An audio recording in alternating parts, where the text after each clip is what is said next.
Welcome to the Dolby Music Community Sessions. I'm Ben Givarz with the Music Partnerships team at Dolby Laboratories based in Los Angeles.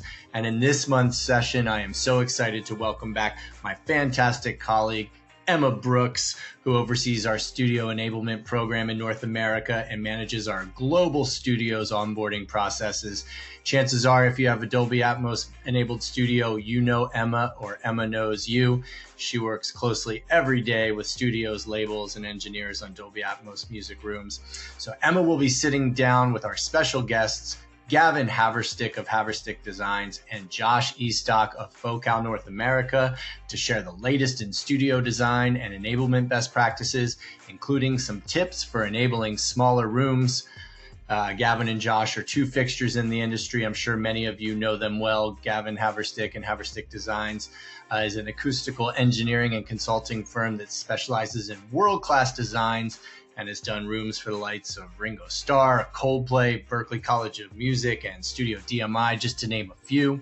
And Josh Estock, North American Pro Director for Focal, has been instrumental in equipping rooms with their world-class speakers and headphones around the world. So Emma is going to get into it all in relation to room enablement and design with Gavin and Josh. They will also be here to answer your questions, so be sure to drop those into the questions tab here, and that's coming up shortly. Also from Dolby's Music Partnerships team, my fantastic colleague Greg Stryke Chin joins again from his studio in Miami to feature his monthly Dolby Atmos Pro mix tips. And this one is a very critical piece of your mix process, how to take control of your LFE filter settings to ensure low-end translation. So a very popular topic. Greg's gonna dive in and share how and why you should set your LFE filters with tips in Protools, Logic Pro, Studio One, QBase, and within the album assembler. We'll dive into that, and he of course will answer your questions as well, so be sure to drop those into the questions tab, and we will get into Greg's pro mix tips in just a moment. A couple of quick updates. There are so many amazing events happening in celebration of Women's History Month, and I wanted to share a very special program that is just launched called Mix Her. This is a collaboration with Dolby, She Is the Music, Engineers, Bose, and Universal Music Group, the kickoff for which was just held at East Iris Studios in Nashville, offering one-of-a-kind Dolby Atmos training and certification program for female identifying audio engineers. So Dolby's head of music industry relations, Christine Thomas, and Dolby's Nikita Weber were in Nashville for the weekend, which was filled with activity, including a mix workshop and certification, live performances, and special guests such as Ann Mincelli, Chiara Moreno, Miss Lago, Athena Wilkinson, and Maddie Harmon, to name just a few. We're going to be featuring some guests from the event on a session very soon right here, and a full wrap-up, so please stay tuned for that. And until then, check out the recap video at Dolby's LinkedIn page. I also wanted to invite all female identifying mix engineers to please reach out to us at musicrelations.dolby.com. We want to hear from you and want to collaborate regularly on something special, which we will share more info on very soon.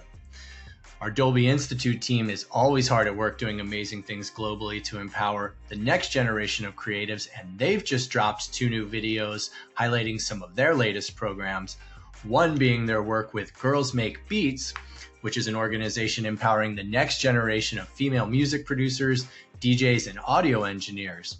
So Simone, John, and the Institute team helped build a Dolby Atmos studio in their LA space and will be providing ongoing support for their audio engineering education programs.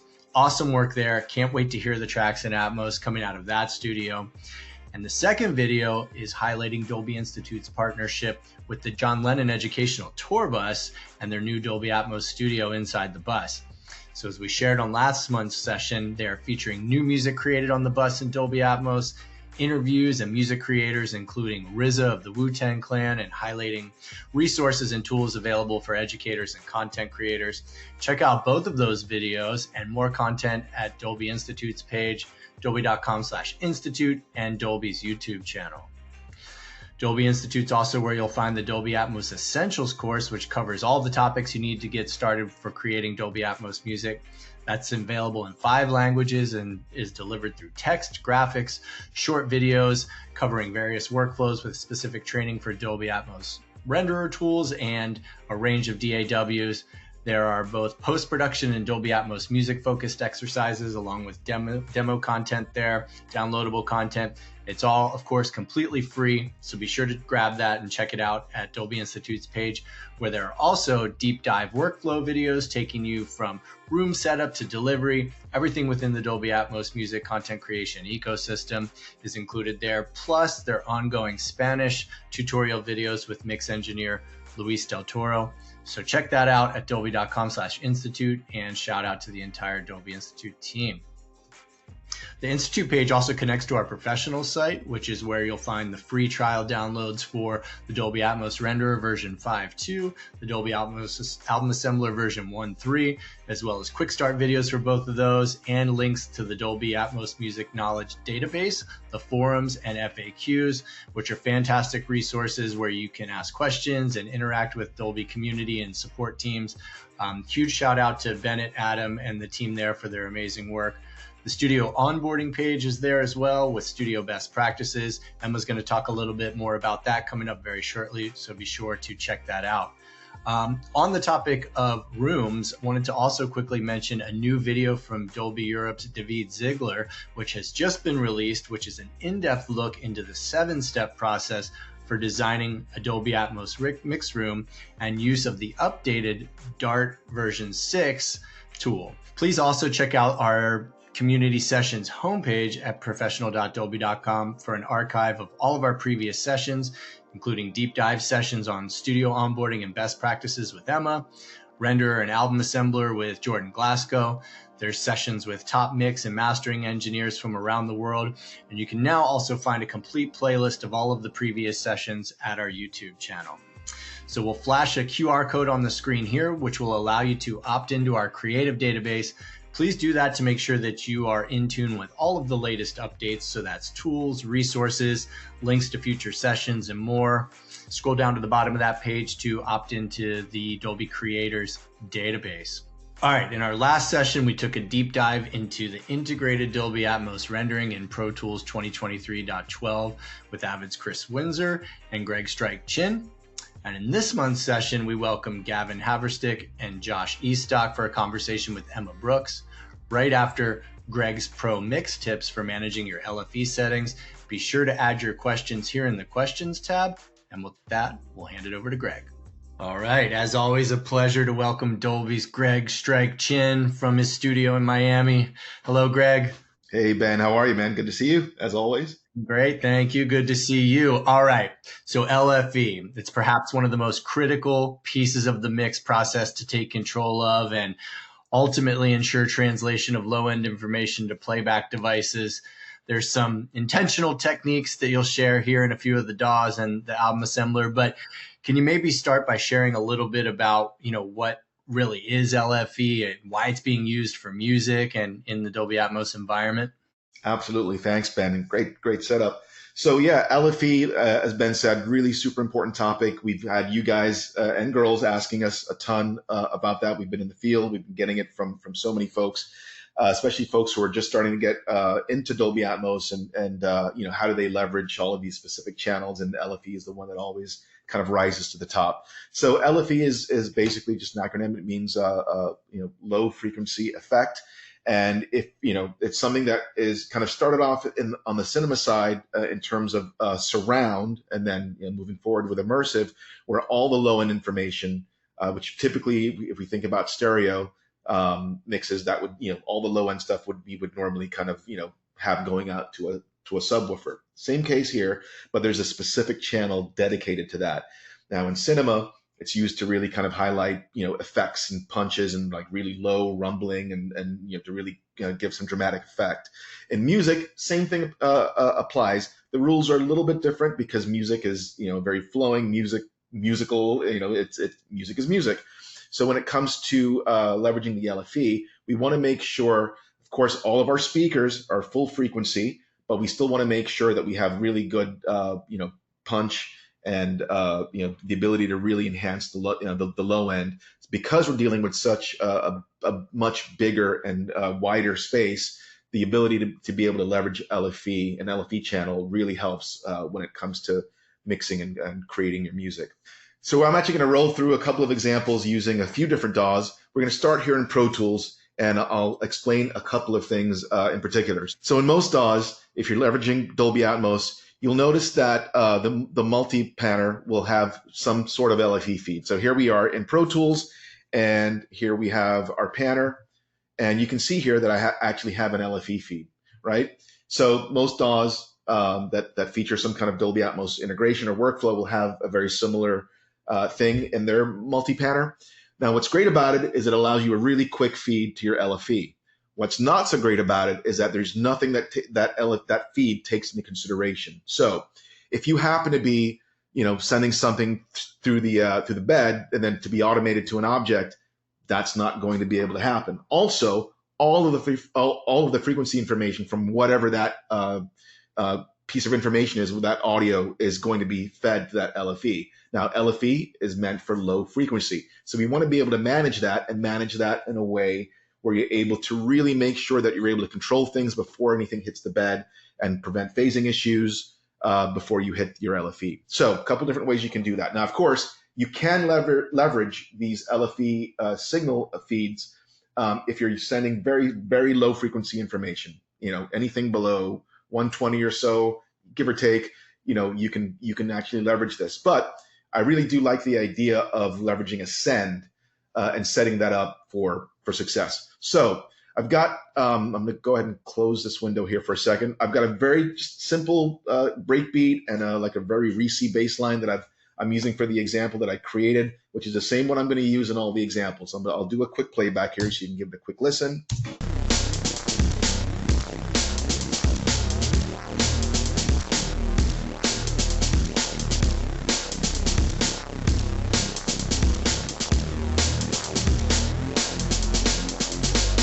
All right, you get the idea. Now, specifically, what we're going to use is we're going to focus on this Reese bass. So we'll just play that back. I'm going to solo that just a second here.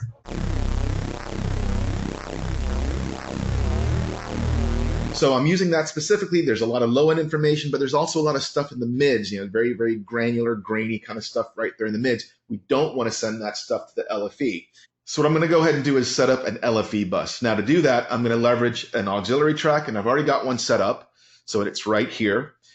All right, so we're going to go ahead and send this Reese signal out to our LFE bus via a send. And you can see I've got my sends right here. So I'm going to go ahead and call straight to our LFE. There it is, our LFE bus. And I'm going to go ahead and we can start sending out some information. I'm going to send very little, right, to about 20. And on our actual LFE bus, what I'm going to go ahead and do is add a multi-mono plugin. And in this case, we're going to use the channel strip. Now, I want to just call this out for all the DAWs. The unsung heroes of the DAW are the stock plugins. There's so many great stock plugins that you get with your DAWs. Immediately, everyone starts thinking about where am I going to spend money and buying some really great plugins, and that's awesome. But do not overlook your stock plugins. So here we have, this is the channel strip that comes with Pro Tools. And what I'm going to go ahead and do is set it up so it actually will, take all the high end and mid information out of the signal that's coming in, and then we'll send that back out to the bed. Now, to do that, I'm going to employ, and a really great starting place for this is employing a high pass filter at 20 hertz and a low pass filter at 120 hertz. Now you can adjust as you need, but that's a really great starting point. We actually have a document, a page on our professional site that I'll share with you that we'll go through this and go through this example specifically, and you can also do it the same way in your respective DAW. Now I actually have a preset that I've created already, so I'm just going to go ahead and pull that up. And there it is. There's our bed bus filter. Now you can see here, we've got our high pass and our low pass on our filters. So there we go, 20 hertz at 12 dB per octave and 120 hertz, right? So there we go. And that's what it looks like. So once that's set up, we can now start sending our signal directly to that bus. And we know that we're going to be able to have really great control over what the LFE is actually getting.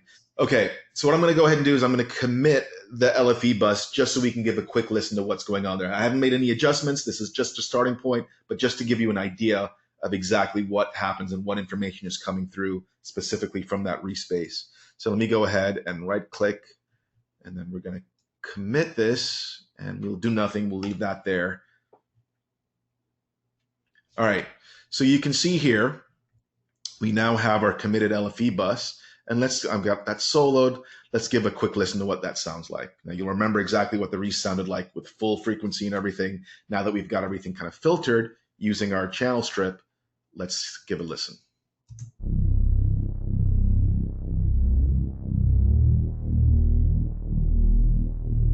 All right, so as you can see, a lot of the grid, all the mids are all gone. So now we've got a really good solid LFE. Now, that's Pro Tools. You can actually do the same thing in most of your other DAWs. I'm going to run through a couple of other DAWs and show you exactly how it's kind of set up there, just to give you an idea. So next up, let's go to Logic Pro. So here we are in Logic Pro, and we've got our same track. We've got our breakbeat, again in red, our bass line, which is where our focus is, in blue. What we're going to go ahead and do is setting up an auxiliary track is a little bit different in Logic, so I figured I'd show that one from scratch. So we're going to go right over here. So we've got our mixer view on the bottom of the screen here in Logic Pro, and here's our Stryke Reese file. And again, this is what we want to send this information over to our LFE. So let's go ahead and set that up. So the first thing we want to do is set up a send. So to do that, you can see right here, we've got our sends area, and I'm just going to go ahead, just for the sake of a quick example, go ahead and send this to a bus 1.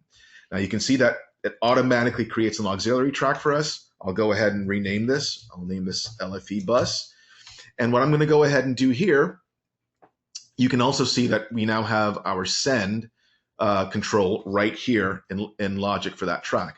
There's another way you can actually see your sends and control them a little bit more, and that's by turning on send on faders. So you can turn that on, and you can see now that we actually have the ability to just have a better visual, and we actually have a send, like a mixer style send that we can actually leverage. So now I'm going to go ahead and turn that off. We're going to go ahead and work on our auxiliary track here. And what we want to do is we want to go ahead and we want to employ the dual mono. Again, we're using stock plugins. So really great channel EQ here in Logic Pro. And I'm just going to I've already made a preset. I'm going to go ahead and load that preset up. And here's our LFE filter. But as you can see here, I now have an LFE filter.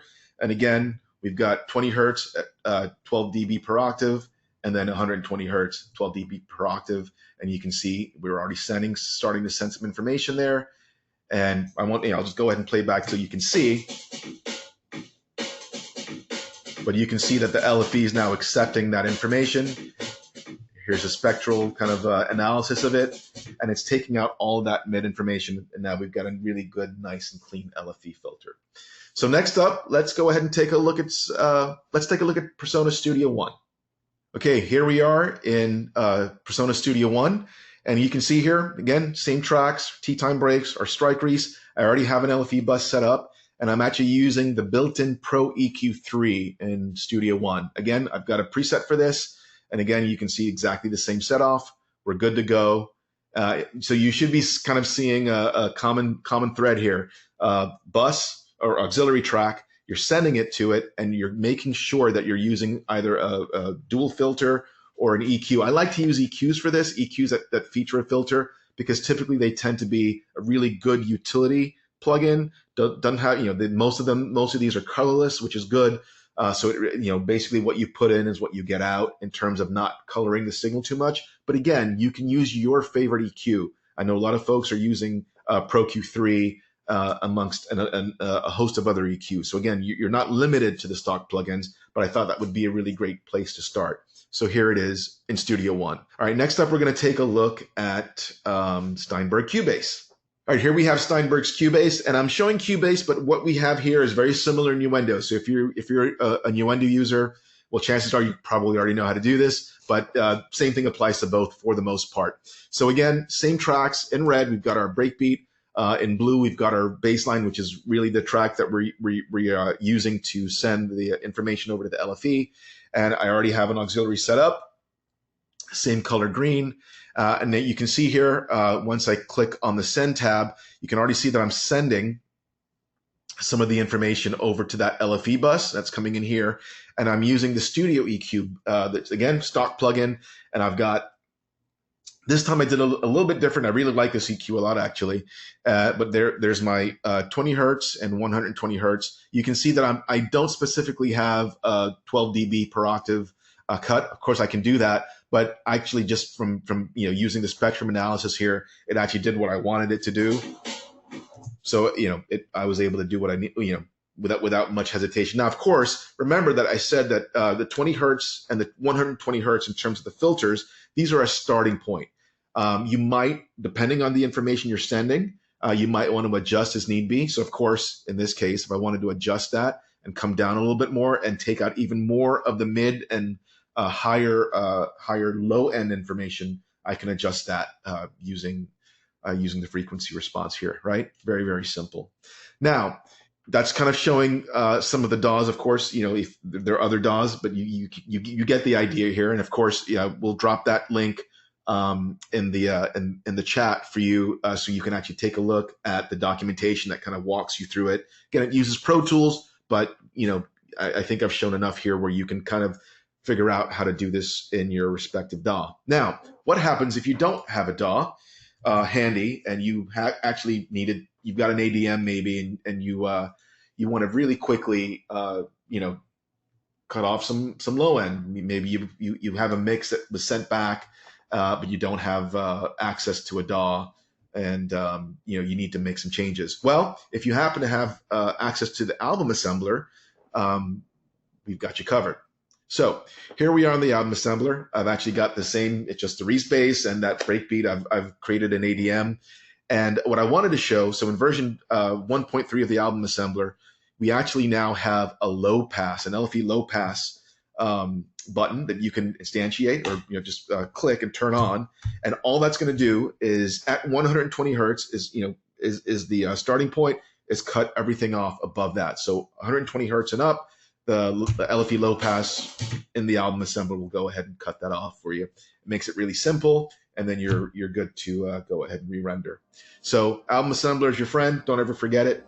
And hopefully that's helpful. There's kind of a lot of information I've covered over a few DAWs in the album assembler. I hope that's helpful. Of course, we're here to answer your questions. And with that, I'll turn it back over to Ben. Thank you, guys. Awesome, Greg. Super helpful, and so awesome that those stock plugins are already there natively to help you manage that LFE. It's obviously all very important, obviously, that you listen to the results to make sure that you're getting what you want as well. What you don't want to do is rely on the soundbar, for example, or the device to do it for you. So you're being intentional and conscious and really taking control of your decision making there. So thanks so much for sharing that. That's great. All right, now we will go to Emma Brooks, Gavin Haverstick, and Josh Estock. All right, thanks so much, Ben. I'm really excited to have these guys here and be able to dive into some topics and questions that I think folks are really curious about right now. So I want to jump in first with a question for Gavin. We have a lot of documentation and guidance on room dimension, speaker placement, speaker calibration, but we don't dictate specific acoustic standards. We always recommend that studios consult with professional acousticians such as yourself during their design process. So I'd love if you could just share some of the most important acoustical design considerations for Dolby Atmos music rooms. Yeah, so this comes up quite often these days. We're getting a lot of inquiries for either converting existing rooms to Dolby Atmos or just starting from scratch. But obviously there's the first thing that we think about is just making sure that we can place all the speakers within Dolby's requirements, and that's going to affect sometimes the shape of the room, where you can place doors and windows. It's definitely a bit of a game of Tetris where you're trying to fit everything in there, like as far as maybe you might have a console, a producer desk, obviously doors and windows you have to work around. And so making sure we can get the speaker placement correct, and obviously if we're starting from scratch, that gives us a ton of flexibility to be able to think ahead and make sure that everything is placed where it should be. We're also, there are some isolation considerations when it comes to this, because if it's an existing room where we're retrofitting it, they could have done everything that they can to isolate the room properly, but then now we're mounting a bunch of speakers places that could be vibration sources, and so just making sure that they're mounted properly to not short circuit an isolation system. And then the treatment aspect of things is a big one, for those existing rooms. If it's a soffit mounted mains that have a reflective front wall, now suddenly you have rear surrounds and side surrounds that are throwing energy that direction, and it's now a reflective surface that we need to deal with. And but just we have a lot more sources, a lot more energy going in the room, and we have to control that to make sure that the mix position sounds as accurate as possible. Do these considerations change when we're thinking about maybe building a room from scratch versus retrofitting something that was already existed as a stereo mix room? Yeah, I mean, we're always, as consultants, we're always pushing for a larger mix room anyway, even if it's stereo, just so that we get better low frequency performance out of the room. But also, not only that, but it's also the room that everyone wants to hang out in, is the control room. And so, just having a big enough space where it feels comfortable. But then with Atmos, it's nice to have a larger volume, so you can place speakers as needed and make sure everything is within spec. But yeah, there's a lot of usually when we're designing Atmos rooms, we've been doing so many of them that we're dialing it in a lot more. But every space that we're given is different. Sometimes there's weird obstacles that we have to work around, or the ceiling is lower than maybe we wanted it to, and we have to get creative with things. So yeah, there's a lot that goes into it to where it's definitely more complex than just a stereo room would be. Absolutely. So Josh, from your perspective, doing kind of technical systems design, working with mixers to enable their rooms, what are the most important considerations from your perspective for designing the actual Dolby Atmos system? And is there anything that you feel is kind of non-negotiable to create a good system workflow and monitoring environment? It's a tough question to apply one answer to, because I think, there's so many variables, right? Like you have stereo and stereo, and now you have, potentially 9 more variables, maybe more, in terms of speakers. So, but when configuring a room, it's really, I really try to focus on what's working for the client in terms of their workflow and still making it comfortable for them, assuming this is an existing space.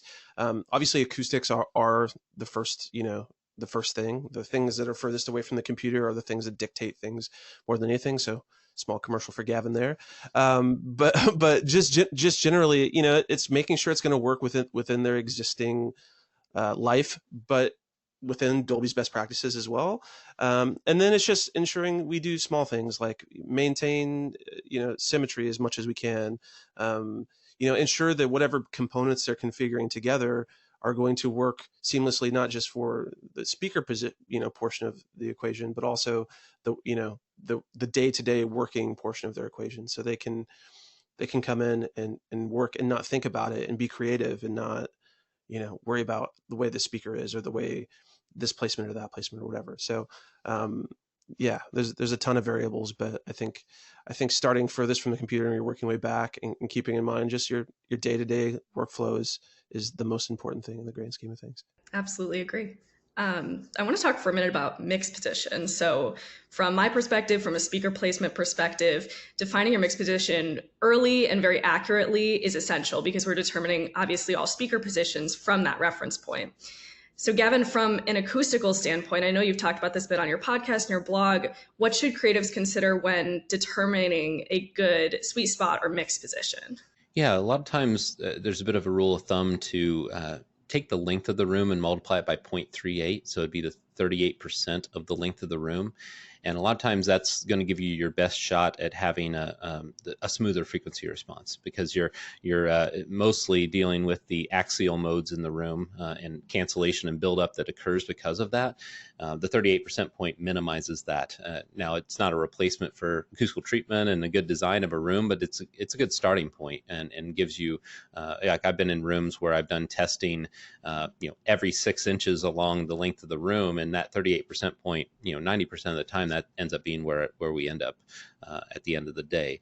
But sometimes that flips to where we end up being on the 38% point in the rear portion of the room if they have a large screen. That's what we did at Studio DMI. Josh and I worked on that project together, and they have a large screen in the front, and so we're actually at the 38% point in the rear half of the room rather than towards the front. That's kind of more traditional.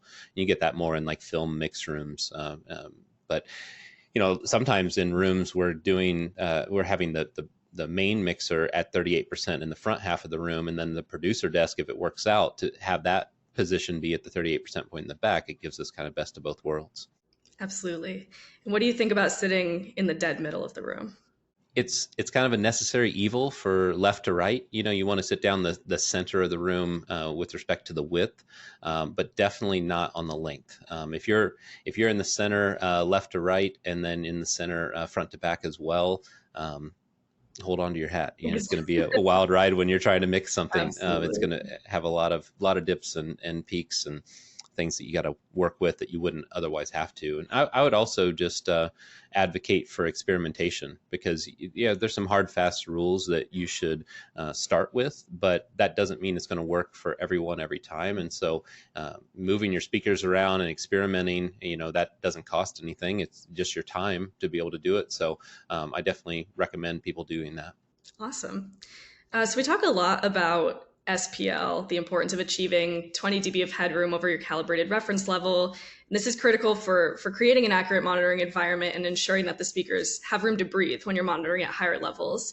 So Josh, aside from SPL, I'm curious, what else should mixers consider when they're looking at choosing studio monitors for their system? Yeah, I mean, I think you should look at a number of things. One, do I like this speaker? Do I like the way it sounds, right? Like, at the end of the day, there is a lot of preference involved in terms of how a speaker responds. And we can get into the nitty gritty of why a ported speaker sounds different than a sealed box, and the pros and cons of all of those, because it really all is a compromise. Like, no matter what kind of speaker you're picking, there is a compromise in one way or another. And it's just physics, right? It's not an engineering. It's not, there is no perfect box, right? So, but it's figuring out what's the best box for your solution or within your budget, within your room constraint, right? Like, I typically don't recommend somebody take a really large box and put it in a room where, and it's going to give you a lot of low end and a lot of output. But if you can't audition and listen to that low end effectively, especially when it comes to mixing, right? If it's producing and feeling the music and making creative decisions, that's a bit of a different discussion. But if the goal is mixing and translation, which is what we're talking about here, making sure the space can handle the speaker, in terms of its frequency response and its amplitude. And obviously, with the best practices, we need some headroom, but that's kind of a safety. Even the 85 dB reference level plus that 20 dB of headroom, like, there's a lot of people who never come close to that, and it's a safety because the format itself has so much more dynamic range, right, than a traditional stereo world we're working in, right? You're at minus 18 LUFS integrated peak across the whole track versus, what's a stereo mastered mix these days, like -6, -7, so the nuance of that speaker and how it's operating in that room is really important. And it's just finding something that's suited for it, that still meets the best practices. If you want to be, onboarded by you guys and you want to be confident that what you're hearing is what Dolby wants you to hear, in terms of its translation. And then picking the speaker that works best for you in terms of your overall listening distance. Like, that's a big thing. Some speakers are not intended to listen to it, 5 meters away. Some are intended to be only a couple of meters away, or 6 feet, 5 feet for us imperial people. So it's a compromise of all of those things, and just making sure it's a good fit, and making sure the box is big enough to do what you want it to do if you need it to do that, right? A little two-way box, like our Solo 6 or whatever, that speaker cranked is going to have some, it's going to struggle, right? Anytime you get toward the upper operating range in terms of output of a speaker, a linearity start to happen. And it's just physics. If you want to go louder or you want to go lower, you typically just need a bigger solution. So, once again, a compromise, but I think those are some good practices to stick with. Do you think that using the same speaker for the entire system is beneficial, or do you think it's, helpful to use the same material for all speakers, at least same manufacturer? How do you feel about that type of thing? Yeah, I mean, my favorite Atmos rooms I've listened to are all the same box everywhere, because right, the goal is translation, right? The goal is like for you to be sitting in the middle of this thing, and as you move an object around the room, you don't feel a sense of change, a dramatic change from what one speaker is producing to another. Obviously, acoustically, there's going to be different anomalies that happen in the space, but trying to mitigate as many of those differences along the way, right, really helps with how much tuning you're going to have to do to compensate for what changes happen in that process, right? And less is more. Like the less we can do to get that speaker where it wants to be, or to make two speakers match, even differences in driver sizes, right? There's changes in terms of how that speaker responds in that room, in that location, versus how a different speaker may respond in that room, in that location. So yeah, I try to keep them as same as we can. However, it's really common. We see like bigger speakers LCR for people who want to use the same stereo setup and they want more output, and that makes tons of sense. And then you supplement with a similar speaker everywhere else. But yeah, just making sure all materials are the same if you can, making sure the speaker size is as close to similar as you can. Just remove other barriers, right? It's like making a record. If you've ever made a record, which hopefully most people who are listening to this have, it's 10,000 little decisions that sum up into one experience, right? And the fewer decisions you can make, the better off in many cases you are. Like you can put 20 mics on a drum kit, and sometimes that's really, really great if you've got the time and the money and the energy to spend that time in the studio to make sure those are all phase coherent and sound great. But sometimes Glenn John's method with 3 mics sounds incredible because less is more and there's fewer variables. So it's a moving scale for sure. Yeah, absolutely agree. If you can use the same speaker everywhere, that's fantastic. If there are room limitations, it's a really small room and we need to use smaller overheads or smaller surrounds, completely fine too. But keeping with the same manufacturer everywhere is just going to help you have less of those variables that you then need to compensate for. And translation is always paramount for us, so that's kind of always top of mind when we're advising on those things. I want to go back to something that you said a minute ago, Josh. So as the Dolby Atmos ecosystem grows, we do see creatives starting to work in smaller spaces because they're starting to work in Dolby Atmos earlier in the process. We're starting to produce or to write or even to mix in smaller rooms than they were maybe a few years ago.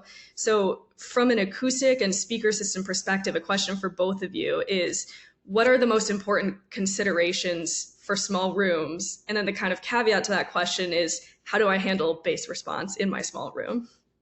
Mm-hmm. Oh, I'm not sure I'm ready for this one. Yeah, Gavin, you go first. I'll go ahead.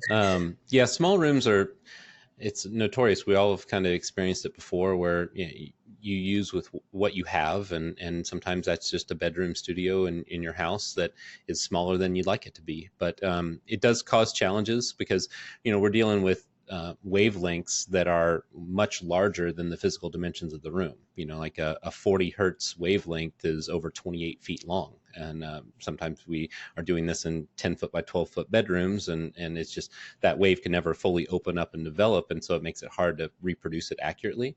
And so as Josh was mentioning, like sometimes it's using a smaller speaker to make sure you're not exciting the room in a way that you can't handle with proper acoustical treatment. Obviously, acoustical treatment goes a long way, and you can do as much as you can on that front.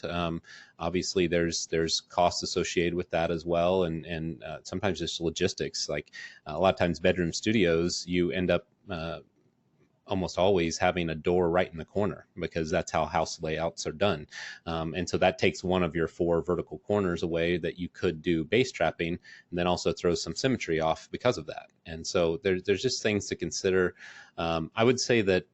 And a lot of times, the subwoofer is going to be a challenge in those rooms, especially if we're doing Dolby Atmos in a small room. We're going to have a sub, and we have a video on our YouTube channel about how to place a sub. It's kind of it's kind of a weird technique. It feels strange doing it, but it works all the time. It's you actually place your subwoofer at your mix position, like in your chair, and you play something through the system that has good bass response and something you're familiar with.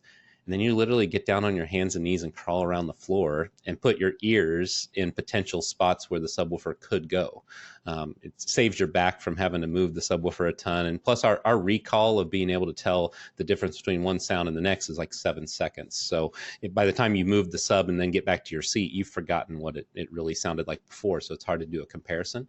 So this way you're actually crawling in real time and listening, and you'll hear certain spots where the bass is way boomy and overshadows everything else. Other spots where it's too thin. But then there's going to be certain spots where it feels really consistent with everything else that's going on. And I usually just put like a piece of painter's tape on the ground and mark those spots. And then if you actually swap your ears and the subwoofer, and it translates. And it obviously doesn't completely replace doing testing and tuning and everything that you need to do, but it is a great way for people that are just trying to get it right in a small room. Absolutely. Yeah, I haven't heard the crawling around on the floor, so don't invite me to your room. I'm gonna try that next time. Right. It works. It works. It's both beneficial and humbling at the same Absolutely. time.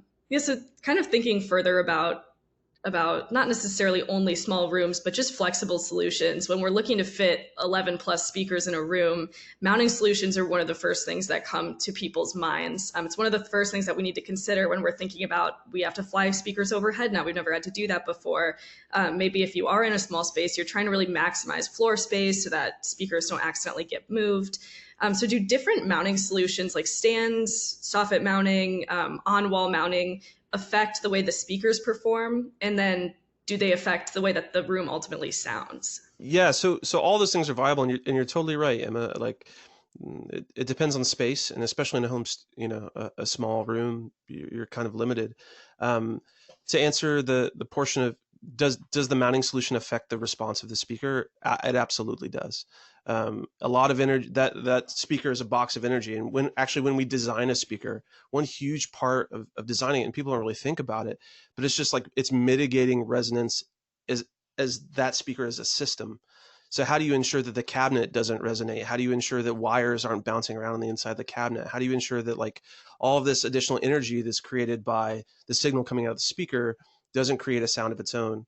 And when you put a speaker on a stand, or you mount a speaker to a wall, or the ceiling, or whatever the case is, you're typically getting some sympathetic resonance from the surface and the surrounding environment anyway. So you have to be conscious of that, and you can do that a bunch of ways. You can density is really the key, part of the key, mass, just and you can do that with cinder blocks. You can do that with 4 layers of 5/8 drywall plus green glue plus whatever. Obviously you don't want to compromise the room's isolation as a system.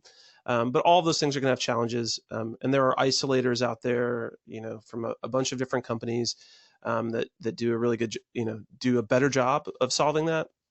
But it's definitely something to be conscious of. And I find that if you have the space, especially on the surround channels, and assuming that this isn't a full-blown build, which in my experience is probably a majority of these things, that you do go with stands in a lot of cases, just because you're going to get in and you're going to start installing things. And this is assuming you're doing it on your own, or you've got some friends helping you, right? And you're going to find that, oh, well, maybe there's power in that wall in that spot, or maybe, you can't place a speaker where you wanted it to be, and sometimes you have to move all the speakers 6 inches or 8 inches. And if you've already hung a bunch of mounts on the walls, like that will leave that won't look very nice. Then you're gonna have to do some extra work. So being able to move stands is really, really helpful. But like you said, they do take up floor space. So, if that is more of a priority for that person, wall mount solutions are fine. ISO Acoustics and Triad Orbit and K&M and all these companies make ceiling and wall mount solutions that will allow you to put your box on the walls. But keep in mind, you're going to have some sympathetic resonance. And in my house, in my home studio, my walls will ring like a snare drum, like a drum head, right? Like that's for sure going to happen. So you have to do everything you can to manage that. Yeah, on that front, when it comes to like where the speaker is mounted, I sympathize with Josh and Focal. Like these speaker companies are designing speakers in anechoic chambers where, the room is taken out of the equation, and they're usually suspended in the room, and then suddenly they're now out in the real world in an environment, and they're mounted in all sorts of ways. Sometimes people are putting them on a hollow filing cabinet or just like a rickety desk, or it's always going to cause issues. And then also speakers in the low end, they radiate omnidirectionally, and so that's kind of the whole reason for the soffit mounted setup, is that it takes that speaker boundary interference issue where you have a big dip in the frequency response at a certain frequency based on the placement within the room. If you make that distance 0 and it's right up against that front wall, then you eliminate that issue. But even that has to be done really well to get the full benefit, because sometimes I've seen it where people will soffit mount their speakers, but it's only in a wall that has one layer of drywall, and then suddenly you have now a radiator that can flex with that low frequency energy and skew your response. So a lot of times when we're doing soffit mounted speakers, we're doing 4 or 5 layers of material and making it super massive so that it doesn't cause that problem. But then you have these speakers hung all sorts of places in the room, and the distance from the wall surface is going to vary for each one of them, and that causes different frequencies that could cause a dip because of that speaker boundary interference issue. So it's all a fun game we get to play with. Absolutely. Yeah, I mean, this is all great information. I know people are going to be really excited to hear about all of this, and this is covering a lot of questions that many people have been asking and maybe looking for resources on. So if I'm a creative and I'm kind of looking to dive into this and to enable my studio, is there kind of one most important thing that you would want me to know or to first look into when I'm just getting started in this process? Beyond just learning the tools and learning how, the busing and all of the technical parts that come with actually mixing in Atmos. When it comes to the space and the speakers, to me, it's figuring out that listening position. Like, to me, that is the biggest part of the whole thing, is finding that spot in that room that is the most linear of everything. And I always take the width of the room and usually just put find the middle of it at one end and find the middle of the other and put a laser down the middle of it, and then take a microphone and an REW or Smart or whatever RTA you're using, measurement software you're using, and just move that microphone along that line until you can find the most linear response in that room, right? But you also have to think too that the speakers that you're playing that source back from, that sweep or that pink noise, are in this location. So putting those speakers in the location that's in the rear, or how you're going to hang it from the ceiling if you don't have the hardware up, that's a tough one. But just gathering as much information as you can to make an educated decision on the listening position, and then worry about everything else as it surrounds itself around that. From a speaker and acoustics perspective, at least that's my word of advice. For me, I would say, it's such a wonderful thing moving to Dolby Atmos, because you just have this amazing tool to be able to serve the song. That would be one of my biggest tips, would just be make sure that whatever you're doing is serving the song. It's not, it doesn't need to be a gimmick or anything like that, to where things are just flying around just because they can. I've heard some really great mixes lately of engineers working in Dolby Atmos, like the What Was I Made For, the Billie Eilish track on the Barbie soundtrack. I mean, what they did with the overheads and just some reverb that they added, it made a full feeling out of it. It was pretty amazing. So obviously it's funny because I'm an acoustical consultant, but I still say I would rather listen to an amazing song on a horrible sound system than a horrible song on an amazing sound system. Like, I think it's still important to make sure that you're just writing the best songs that you can, but then just realize like what kind of tool you have to be able to express yourself with this, and think about all the possibilities that there are, because I think while it's very established, it still feels like in the infancy stage somewhat, to where people are just coming up with new and better solutions to make it really happen. So as far as acoustically in the room, I mean, definitely obviously you need to invest in your speakers, but invest in the room as well. I think it's important to have both, because you could have the best speaker in the world, but if your room is really, really terrible, you're not going to get the full benefit out of it. And so I think that the combination of listening position, speakers, and the room itself is going to set you up for success. Yeah, absolutely agree. That's one of my favorite tracks as well. And I'm completely with you. The great technology is really nothing without the inspirational creativity that breathes life into that. So we're so fortunate to work with so many amazing creatives and mixers who are doing such phenomenal work. Lastly, I just wanted to touch on, I know that the two of you have done a ton of amazing studios together, including Studio DMI, which I've been to. It sounds absolutely fantastic. I'm curious if you could tell us anything about those projects and the process, maybe any important kind of considerations or challenges that you ran into when you were doing those. With Studio DMI in particular, that was a renovation. They had designed it and treated it before we were involved. And we actually, I think, went in 2019 and did some testing. And that was before they were considering moving to Dolby Atmos, but it was just to try to revamp the rooms and make them sound better. And so we had all the data when it came around to improving it and making it Dolby Atmos ready.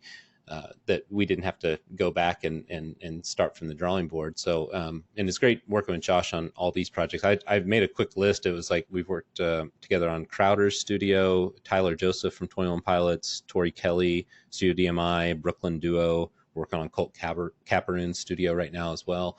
And it's great to, like, because as acoustical consultants, like while we know a lot about gear, that's not our specialty. Like, our specialty is acoustics and sound isolation, sound quality, acoustical treatments, things like that. And it's just great to be able to lean on Josh to handle all of the selection of speakers and placement, and we help with placement as well. But he's just a wealth of knowledge on that front. It's Gavin and his team are really great, and just generally, it's really cool to get a bunch of people involved in a project who are not just familiar with one another as people, but also, you can bounce a question, you can shoot a text message at, later than you might be slightly comfortable with, And now you can do it on an iPhone, Josh. Yeah.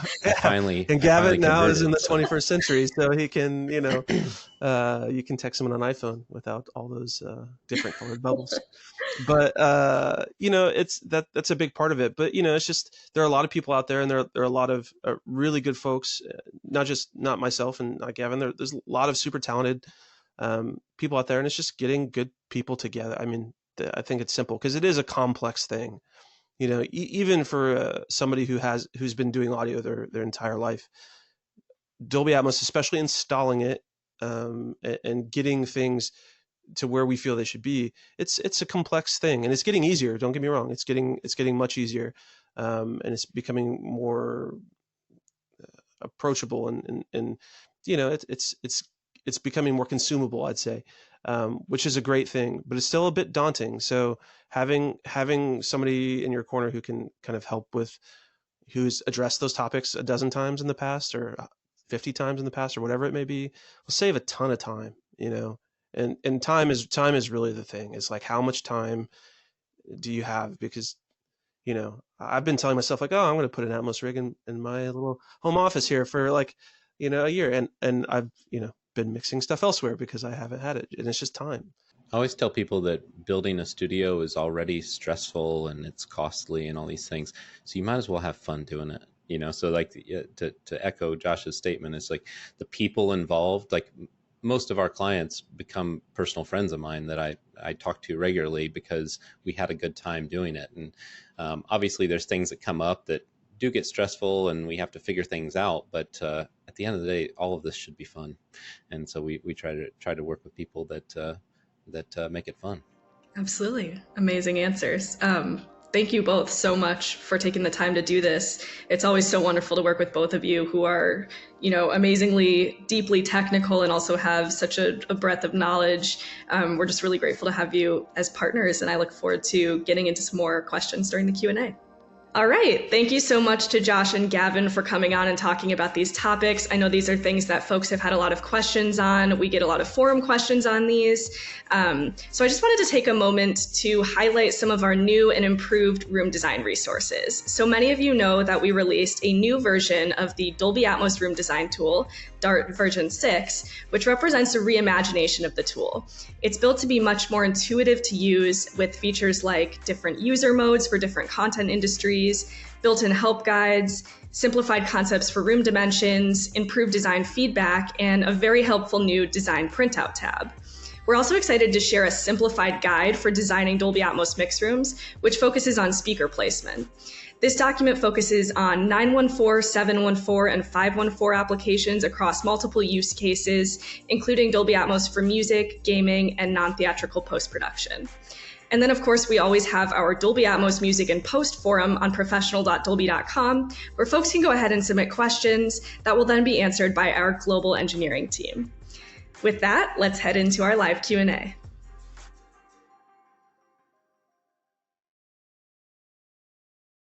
All right. I'd like to welcome our guests back for Q&A. Great conversation there, Emma, Gavin, and Josh. Thanks for sharing all of that amazing info. Greg, amazing demonstration. Thanks for all of the great questions that the community has submitted, and we're going to address as many of them as we can here. Several we answered live in the chat via text, so thanks for those. We'll try to go till maybe about 10 past the hour to get to as many questions as we can, and if we don't get to yours, we will follow up via email. So let's jump right in. The answers to some of these questions you all touched on a bit in the session, but let's start with a couple in regard to flexible room design. And Emma, I'll go to you first. From David, what are the recommended angles / positions for all speakers? And what if I can't use those exact angles due to my room configuration? Sure, it's a great question. So you can find the recommended angles for each speaker position in the guide that I mentioned called How to Design a Dolby Atmos Mix Room, as well as in the help guides in the new Dolby Atmos Room Design tool. When you take a look at these, you'll see that there is a pretty substantial tolerance for each angle. So for example, the side surrounds can be placed anywhere between 90 degrees and 110 degrees. It gives you about 20 degrees of tolerance. So for each speaker position, there's a very similar tolerance, and it allows for some flexibility.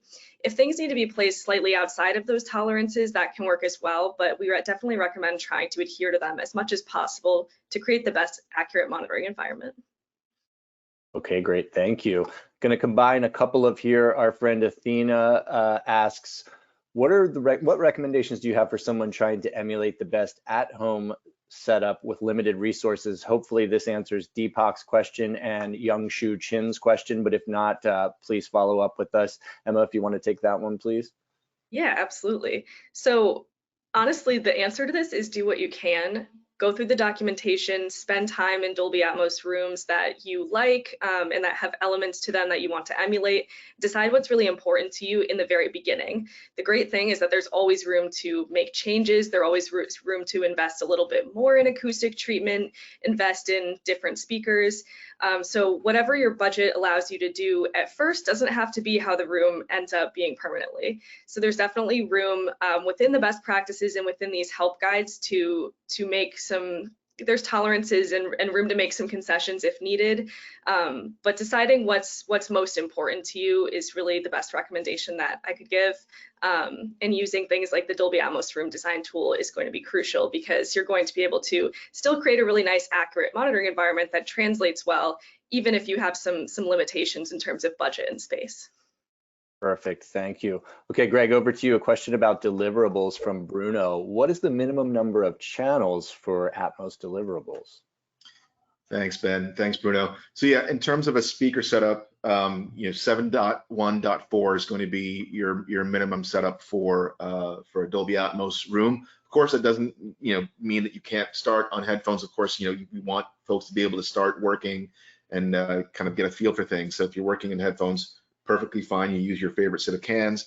But once you get into a room setup, 7.1.4 is the minimum.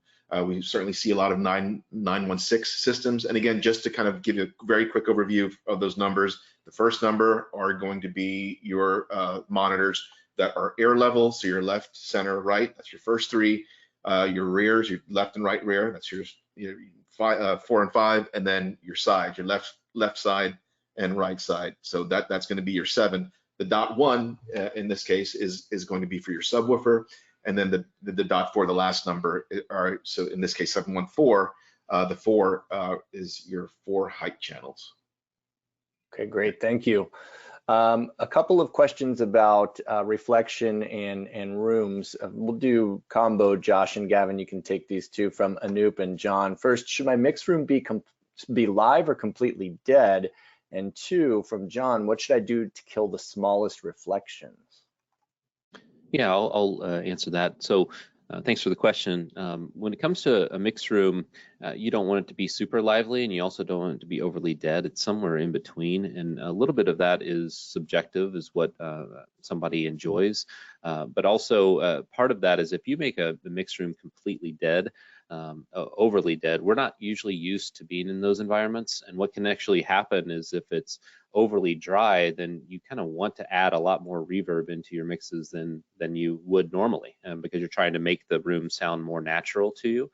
And so it can be a detriment when it comes to mixing, but also like as you're in a room, we're more comfortable with a little bit of reflection. Like you don't want to suck it all out. I mean, if you've ever been in an anechoic chamber before, it's a pretty unnerving experience to where every surface is absorptive, and there's actually a challenge of like how long can someone stay in that room without really being uncomfortable. So a lot of tricks that we use sometimes is that we end up putting some reflective material in certain areas so that when people are just in the room discussing a mix, it sounds more normal to them, and it feels more comfortable. So you got to obviously take care of those reflections.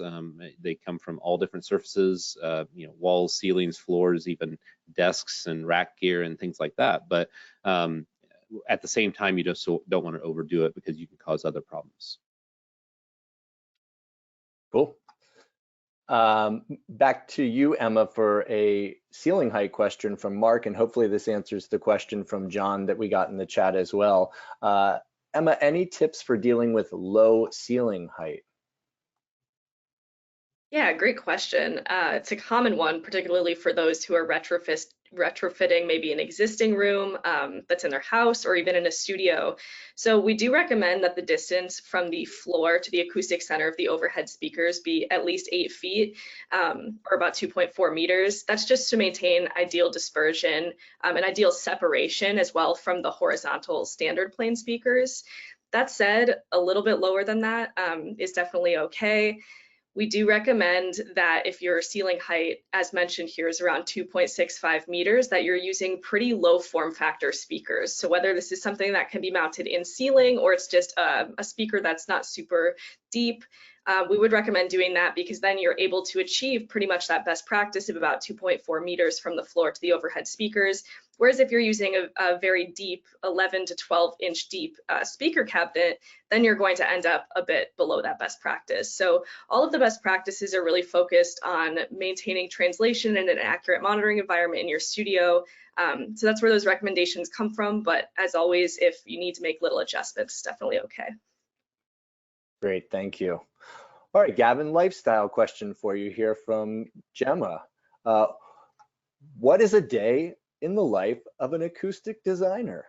It's a good question. The nice thing is that very rarely is every day similar to me. Like we work on a lot of different types of projects. We do a ton of studios. It probably makes up 70% of our work, but the other 30% is performance halls or churches or auditorium spaces, something. So it's nice thing is it mixes it up quite a bit.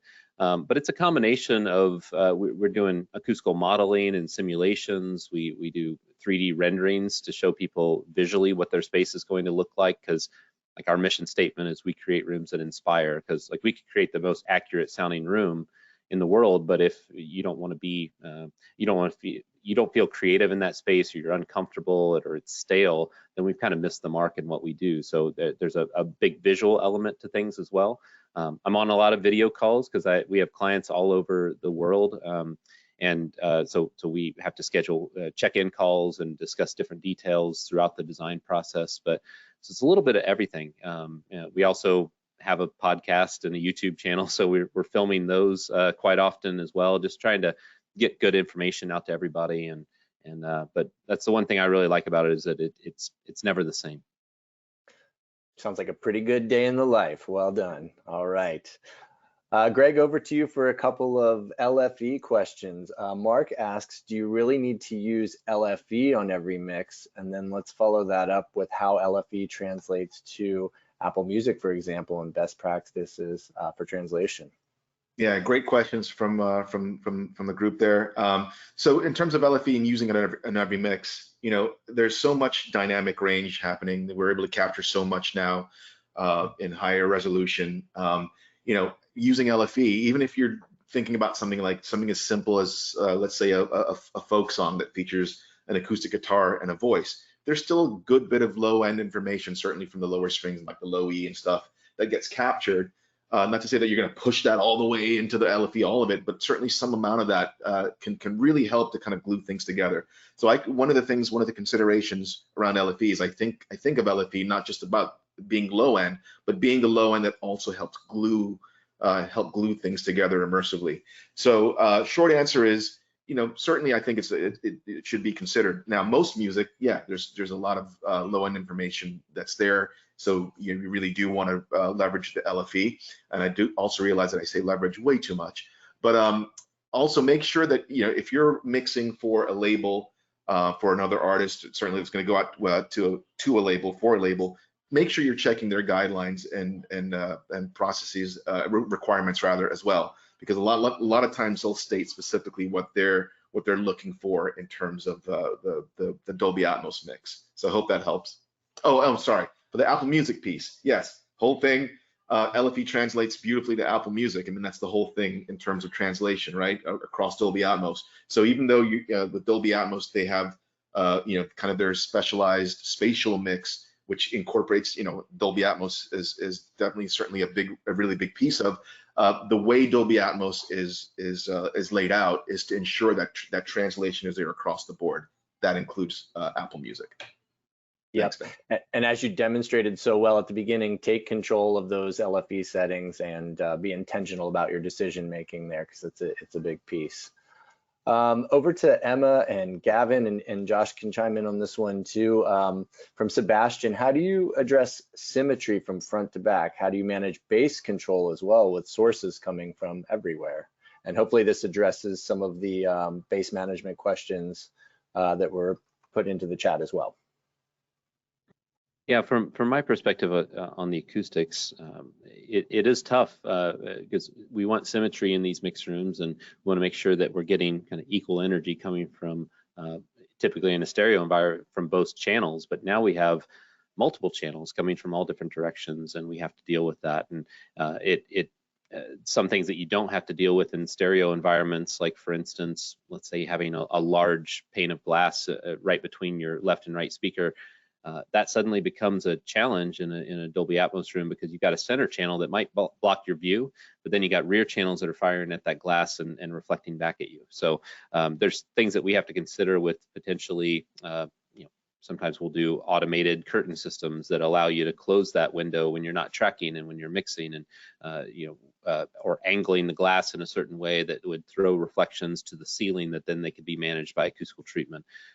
So it's definitely a challenge. I mean, there's different ways that you would treat a Dolby Atmos room than you would a stereo room, just simply because of all of the sources, like you mentioned in your question. So definitely something that needs to be planned out and considered, and every room is different. So the plan is a little unique. There's not necessarily a cookie cutter thing that you can do with that, but I think that you're in the right space when it comes to, you're already thinking about that. And so sometimes people will throw up speakers and then realize they have a problem. And so I think you're in a good spot there. Yeah, I'll tag on to that a little bit for anyone who's new to this and just talk about bass management. So for those who aren't aware, bass management is essentially just a process where you direct low frequency energy from your speakers to your subwoofer. So we do recommend doing that for any speaker that is not full range. And for our purposes, full range is referring to speakers that have a bass response down to 40 Hertz.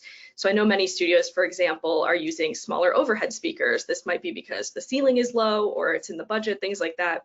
And maybe the overhead speakers only extend down to 55 Hertz. In that case, we would want to bass manage those to either the same subwoofer as your LFE or the same subwoofers as your LFE, or to dedicated bass management subwoofers. I saw a question about that in the chat as well, and either one would be fine. We do recommend for large commercial rooms to use dedicated bass management subwoofers and actually put those closer to the speakers that they're supporting. So maybe toward the mid back of the room if they're supporting the overheads, or near the surrounds that they're supporting. I also saw a question about bass management with Trinov, and I don't know the specifics of that particular room other than it being 1114. And depending on the speaker models and their associated frequency response and SPL, there can be some nuance to determining what needs bass management. Ultimately, having someone come into your room and listen and tune is going to be great. We have amazing certified service partners that have been trained by Dolby to perform room calibrations, because they're going to be able to listen and really assess what the room needs, which speakers need to breathe a little bit more. And then for any specific questions about hardware like the Trinov, I would definitely defer to the manufacturer and their resources, because they definitely know best. Great, thanks. Let's do lightning round to hit a couple of more. And again, please reach out to us at musicrelations@dolby.com if you have any additional questions. The questions that we weren't able to get to in the chat, we will answer via email. So thank you for all of those. Quickly, Josh and Emma, from our friend Tony, are there any recommendations or best practices for designing, building an Atmos room for composing music? I can jump into that one a little bit. Beyond what we've said in terms of adhering to the best practices, those are still really important. I would really consider your workflow.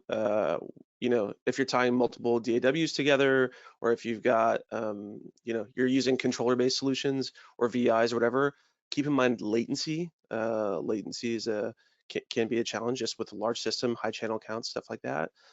Just keep that in mind. But man, that's some of the most fun of any immersive solution out there. We've done a few composers. The fact that they can play, as many synths or sequences at the same time in real time, it's incredible. So no real tips aside from just consider latency and everything that's already been discussed by Emma and her team. So Absolutely. Cool. Awesome. Greg, over to you quickly from Toma. How do we use limiters in Atmos mixing? Is it okay to use them as groups as we can't on the master out? Yeah, thanks, Toma. It's a great one. I'll try and do it as quickly as I possibly can. Using it in groups, absolutely, that's a great use. So when we think about using a limiter in an immersive environment, obviously we have a little bit more to contend with, right?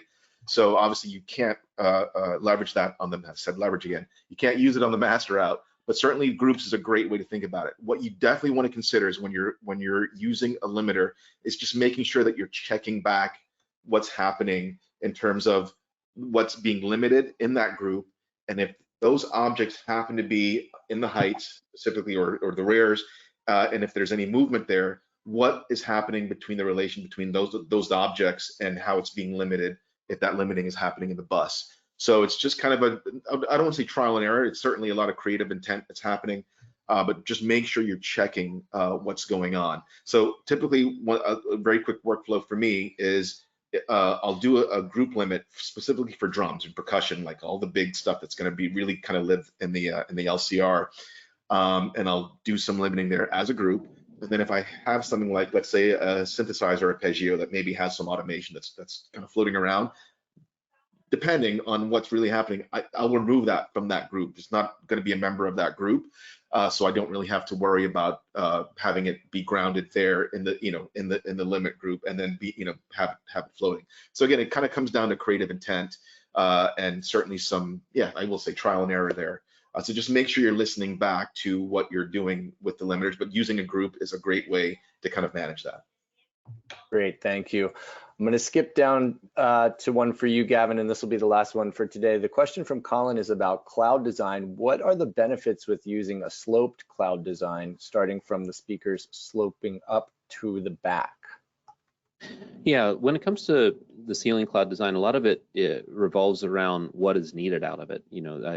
It's one real nice benefit of a ceiling cloud is that it is going to help with first reflection points, and in an Atmos room, those first reflection points are multiplied by all the different speakers that we have. So sometimes the cloud has to be a little bit larger or multiple.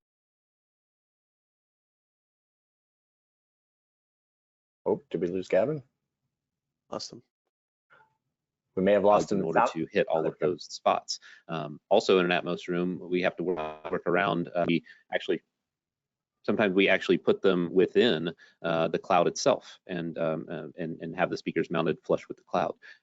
But so we have to work around those things. When it comes to sloping the cloud, there is a benefit of doing that because you're changing the airspace above it, and it's not just one consistent airspace. So sometimes you get better frequency, better absorption at various frequencies just based on it being angled versus one consistent flat height. So I would say that when you're designing ceiling clouds as well, like you have to determine whether or not you want them to be absorptive or diffusive.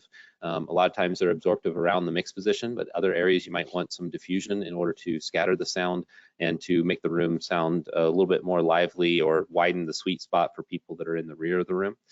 And yeah, there's a lot of things to consider when you're putting in ceiling clouds, but the main thing is that getting them in the right locations and making them out of the right materials for your given application. Wonderful, thank you. And with that, we'll end the session. I'd like to thank Gavin, Josh, Emma, and Greg for their amazing wisdom and insight. Thanks so much for joining this session. We will see you next time. Have a good one. Thank you. Cheers. Thank you. Everyone.